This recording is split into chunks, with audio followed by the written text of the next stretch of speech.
So my name's Alistair Cole, and within the Manawatu, I'm Regional Coordinator for the New Zealand Landcare Trust, which gets me doing jobs like working with farmers to undertake whole of catchment initiatives, biodiversity restoration initiatives, freshwater initiatives, and generally working with groups in particular, Landcare type groups, to try and meet their environmental aspirations as much as anything. So, very diverse role, has me doing a whole heap of really interesting things within this region. But also, because there's only one of me, has me spread pretty thin too as well. So we need more coordinators out there to undertake the kind of level of work that we need to see in the environment. So my background is that I came from Wellington originally, living on a very large bush section down out of Wellington, and that's kind of what got me passionate about environmental matters and also passionate about the rural sector as well. From after leaving school, went to Massey University and did a Bachelor's of Applied Science in Natural Resource Management, which kind of was a combination agricultural and environmental degree, which has since been phased out, but was a very interesting degree. So gave me a really good background in not only agriculture, but also in natural resource and environmental as well. One of the key things about my role is that the New Zealand Landcare Trust focuses on the voluntary space, and I'll explain the voluntary space. The voluntary space is getting people to move, change direction, do things without the push of regulation sitting in behind them to actually do that kind of thing.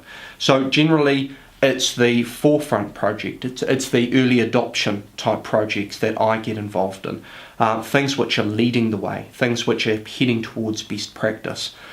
So a lot of my role, we do things like wetland enhancement and installing constructed wetlands within the landscape. We do a lot of riparian management work, even though that's starting to become far more mainstream, and certainly the regulatory space looks like it's going to head down that riparian space. I mean, certainly there's exclusion in there now, but more around that whole planting as well. So we do a whole heap of initiatives in that voluntary space, as opposed to the regulatory space. We very much leave that to government, be it local government and national government as well. So there's various benefits of riparian management. I mean, and a lot of people will tell you that just sticking a fence up and excluding animals, in particular cattle and deer, out of waterways has an almost instant impact. Not only does it tend to you tend to find that it immediately eliminates nutrients from hitting the waterways, but it also prevents them from urinating and defecating in the water, which is a big problem in itself, and provides nutrient loading. So that's kind of the first step to it. The riparian planting space is the kind of space that we're really now starting to head much more into. And the reason that people are turning away from just leaving it as grass is not only do they find that just leaving it in grass, they end up getting a whole heap of weeds within their riparian areas, but also the reason that we riparian plant is to actually get that cover in and over some of these smaller creeks, which reduces temperature. And that in itself, and provides wood into the stream, which enables an enhanced ecology of the stream. So enables a whole heap of native fish and a whole heap of aquatic insects to do far better than a stream which is unshaded and unprotected in that way. Along with the other myriad of benefits of riparian planting, in particular, we can focus on putting in plants which increase levels of bee food, which will, and providing bee food throughout the year as well, which enables farmers to actually put beehives on their property and to feed their bees across the year. And one of the key things that farmers are focused on with regards to pollination generally is clover production. And so By filling the voids outside of clover production, it means that you get far more holistic dealing with pollination on a farm property. And then, probably the last point that we definitely sell to farmers is the whole microclimates situation. So by fencing and planting a whole riparian area, you tend to find that you get the shelter, you get the shading, and all of those benefits, especially in windy areas, which enables their stock to do better and protects them during serious weather events as well. And so another really easy win for the farmers by doing this kind of work. And they're really only starting to get their heads around that now, as to what the opportunities are. And it really requires a whole heap of people out there selling the virtues of this stuff, but also understanding the limitations of it too as well. If people think that that's going to remove all of our nitrogen issues out of our water, they're pretty seriously mistaken, because by putting in a riparian planting, you would need to make it really wide, huge, to actually have significant impacts on nutrient management, apart from just excluding, of course. And so, we need to think about the reasons why we do particular projects and what tools we're using in the toolkit, and whether they're actually going to be effective to do what the farmer wants and to achieve what they want. Okay, yeah, cool. So I think that it's a really good question about how we actually deal with nutrients in whole of catchment systems. I think that depending on the farm system is really going to depend on what tools we have available to actually deal with nutrient impacts. Certainly, I know I'm imagining a shift in time where we are actually going to be looking at systems installed within our landscape which have less nutrient cycling within them. So looking at sort of changing from livestock-based systems to some horticultural and forestry-based systems which have a far longer nutrient turnaround to them. But while we're talking about sort of our standard agricultural systems that we have in New Zealand, particularly our sheep and beef and our dairy, there are certainly some big impacts, particularly with regards to cattle.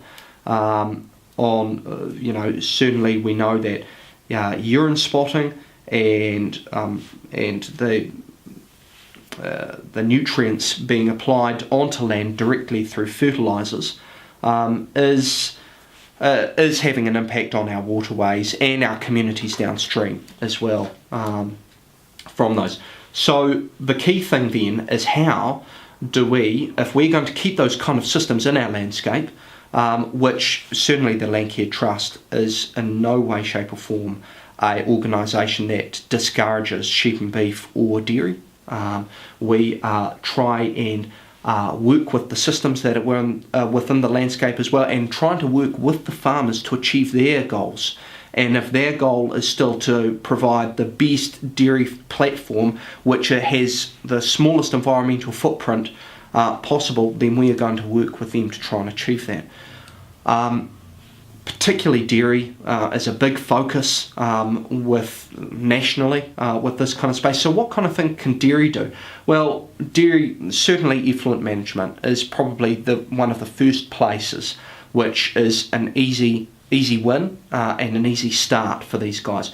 By putting in good nutrient management and dealing with hotspots, by hotspots I'm meaning sort of underpasses, raceways, all of those kind of areas within a farm, that is going to have a pretty instantaneous impact on managing that nutrient space. And I guess one of the things about effluent, is that some of the technology which is out there with regards to effluent now means that these farmers are actually able to apply effluent and nutrient very, very thinly across the farming landscape if they do it well and if they time it well, and that is really critical around this space. With regards to trying to deal with nutrients in the paddock, certainly there's that whole big question around fertilisers and fertiliser use.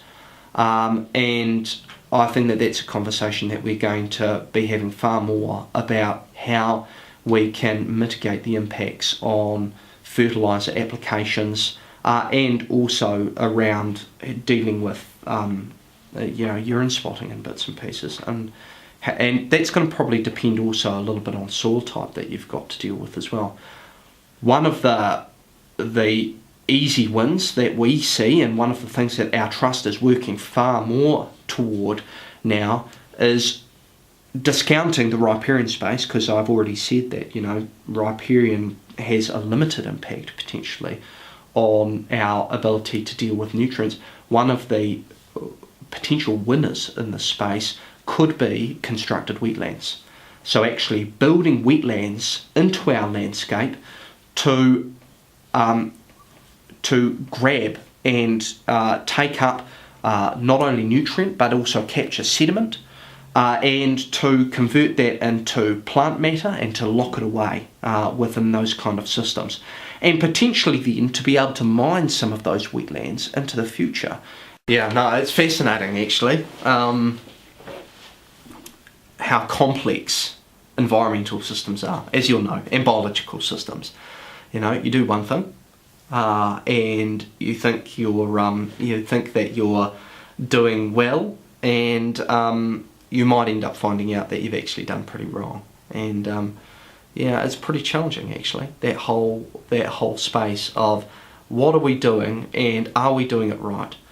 My prime example of that actually, in my mind, is our production forestry industry.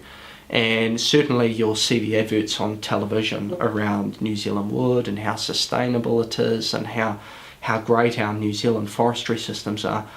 I have become a bit of a pessimist in that space, especially with regards to our monocultural pine crop.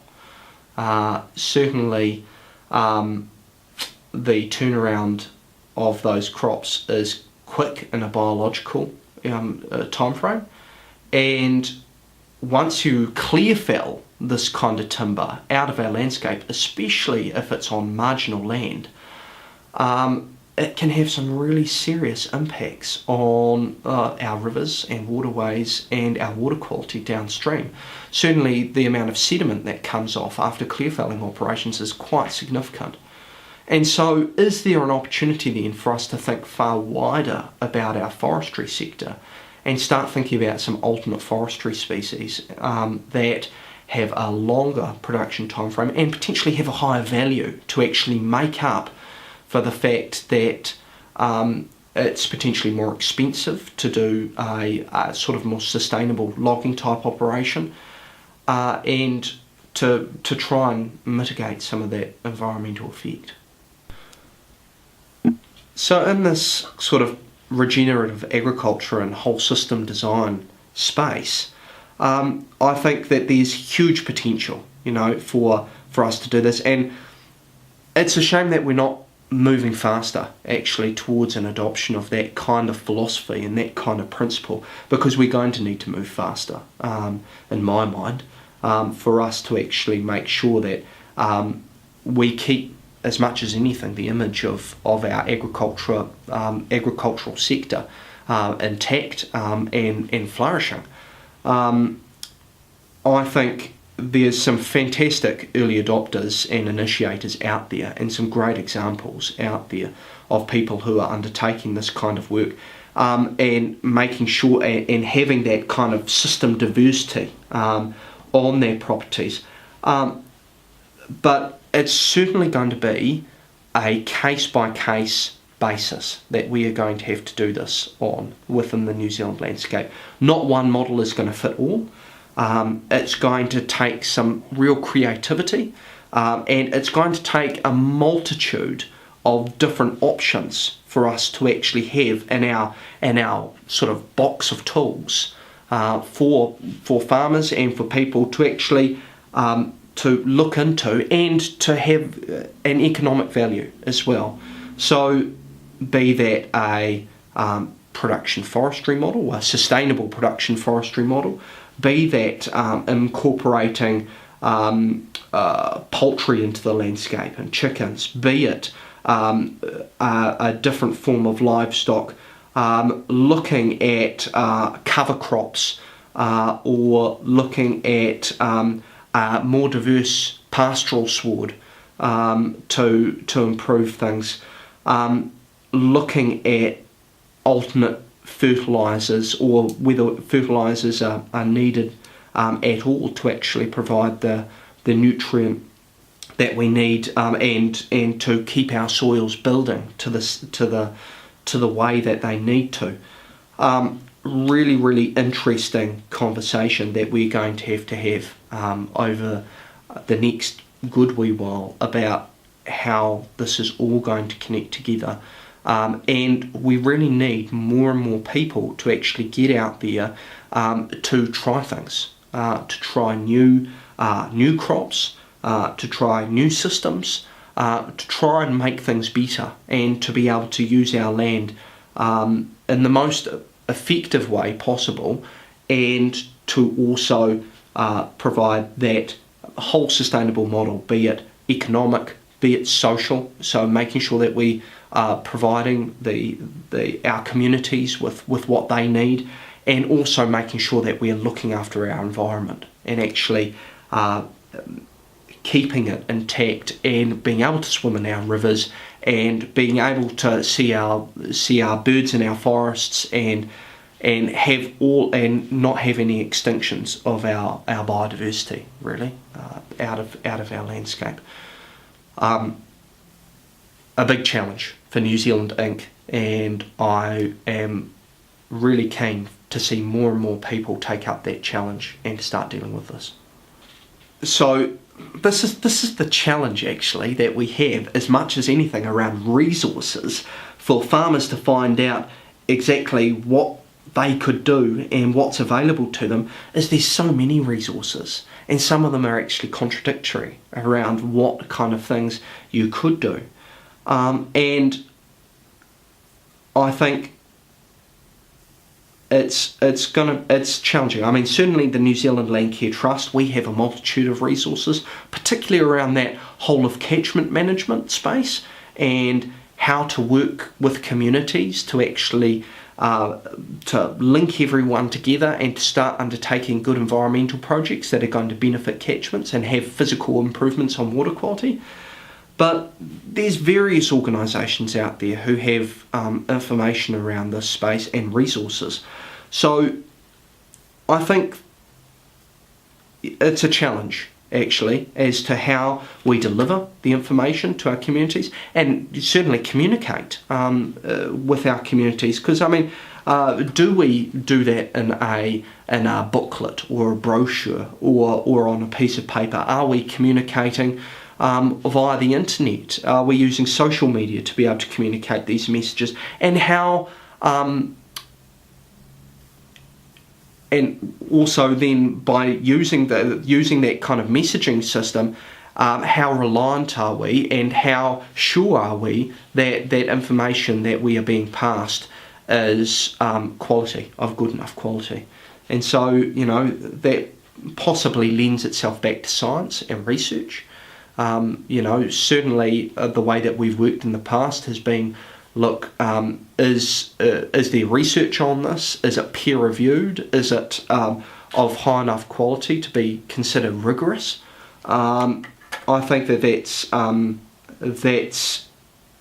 the model that we have used to actually identify this kind of stuff. But having said that, there's so many different models and options that people have tried and have this personal knowledge of. It isn't science yet, but they have tried this stuff and they have found it works. How do we then actually convert that into that space where we are sure as a community that that's the direction that we want to head, and actually get it mainstreamed as much as anything, and showcase the opportunity that this person has discovered. So yeah, a big interesting mouthful to have to chew, actually, how we deal with that.